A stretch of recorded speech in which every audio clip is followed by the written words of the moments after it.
une nouvelle brique aussi dont on a démarré les réflexions, dont on voulait vous partager dès aujourd'hui nos réflexions pour échanger le plus tôt possible avec nos utilisateurs. C'est l'aspect gestion de charge de travail et des besoins dans Country. Communément, vous allez l'appeler ressource planning. Nous, on n'aime pas trop appeler les personnes des ressources, donc on essaye d'éviter le nom, mais c'est l'idée. Dans quel esprit on veut mettre cela en place? Donc, comme d'habitude, de la flexibilité, donc des vues 100% configurables, se baser sur aujourd'hui tout ce qui fait la force de Country, les champs, les vues, etc. Mais en apportant des nouvelles capacités, donc maintenant vous aurez la possibilité d'attacher des données à des membres de l'organisation, donc notamment dans ce contexte-là, le planning horaire, enfin, le nombre d'heures travaillées dans la semaine, les absences, etc. Et voilà, et à travers cette fonctionnalité, on veut aussi permettre des styles de management très horizontaux. Beaucoup d'outils de ressources planning aujourd'hui sont utilisés dans le cadre de grandes entreprises, etc., avec des modes de management relativement hiérarchiques, disons-le. Oui, nous supporterons ces aspects-là, ces styles de management, mais ce que nous voulons aussi, c'est permettre la gestion de la charge de travail et des besoins aussi dans des modes très horizontaux. Donc, voilà un petit mock-up pour une nouvelle vue charge de travail.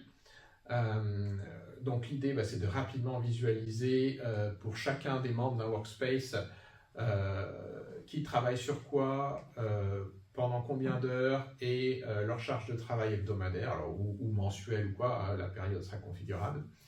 Mais donc là, on peut voir que j'ai des utilisateurs qui sont à 50% de charge de travail, tout va bien, mais il y en a un pour une semaine, il est à 120%. Donc peut-être qu'il y a un problème et à voir comment réajuster sa charge de travail cette semaine-là. Avec aussi du coup un petit mode compact qui vous permet de voir en un coup d'œil qui est surchargé ou pas, qui a plein de disponibilité, etc. Donc, ce qui permet de facilement répartir le travail. Donc cette gestion-là pourra se faire, donc là c'était une vue de workspace, mais pourra aussi se faire à l'échelle du portfolio des équipes et des organisations. Donc au niveau de l'organisation, pouvoir rapidement voir à travers tous les workspaces pour chaque membre de l'organisation quelle est sa charge de travail, dans quel workspace il travaille, enfin il a plus de travail, etc. Donc vraiment bien gérer la charge de vos équipes, éviter la surcharge de travail et mieux répartir le travail à travers tous vos collaborateurs. Donc du coup, comme je disais, on doit pouvoir attacher des informations aux membres de l'organisation. Donc on a une petite nouvelle page de profil de membre qui permettra de réunir ces informations, notamment les compétences de la personne, sur quel workspace il travaille, voilà, ses absences planifiées, son planning, etc. Autre petite nouveauté, donc maintenant on voit, ok, je peux me rendre compte de la charge de travail de mes collaborateurs. Quid maintenant des besoins à venir ou actuels d'un workspace. Typiquement, je crée un nouveau projet, je suis une équipe produit et mon produit arrive en fin de développement, j'ai besoin de commencer à promouvoir mon produit, j'ai besoin de quelqu'un avec des compétences marketing. Du coup, je ne sais pas, je n'ai pas cette personne encore qui est assignée à mon équipe. Du coup, l'idée dans Country, ce sera de pouvoir créer un besoin responsable marketing, par exemple, et de pouvoir commencer à assigner des tâches à ce responsable marketing, ce futur responsable marketing. Il n'y a pas de membre encore qui est associé à ce besoin-là, mais je peux commencer à lui associer des tâches. Ce besoin se reflète dans ma charge de travail. Au niveau de mon planning de charge de travail, je pourrais voir que le responsable marketing, il a tant d'heures de prévu, telle semaine, etc. Donc ça me permet d'estimer combien de personnes j'aurais besoin. Et après, pour combler ce besoin, je peux rechercher à travers la base de membres de mon organisation quelqu'un qui a les compétences de marketing et lui proposer du coup de rejoindre mon workspace.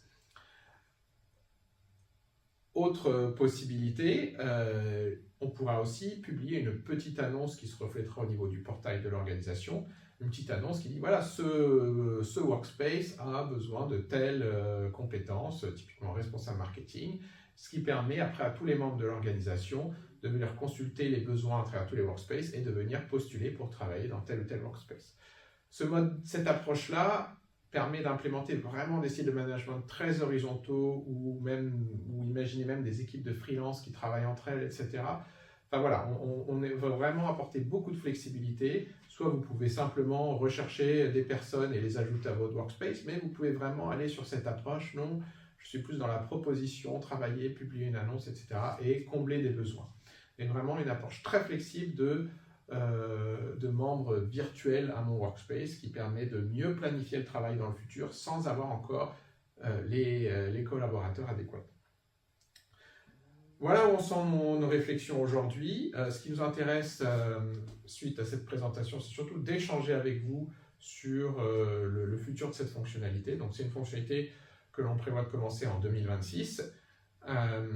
On sait qu'on a échangé déjà avec beaucoup d'entre vous et on sait qu'il y a une réelle demande autour du resource planning. Voilà nos premiers éléments de réflexion. Maintenant, n'hésitez pas à prendre contact avec nous, à échanger avec nous. Nous sommes vraiment en attente de vos besoins pour affiner cette réflexion et vraiment construire une fonctionnalité qui répond complètement à vos attentes.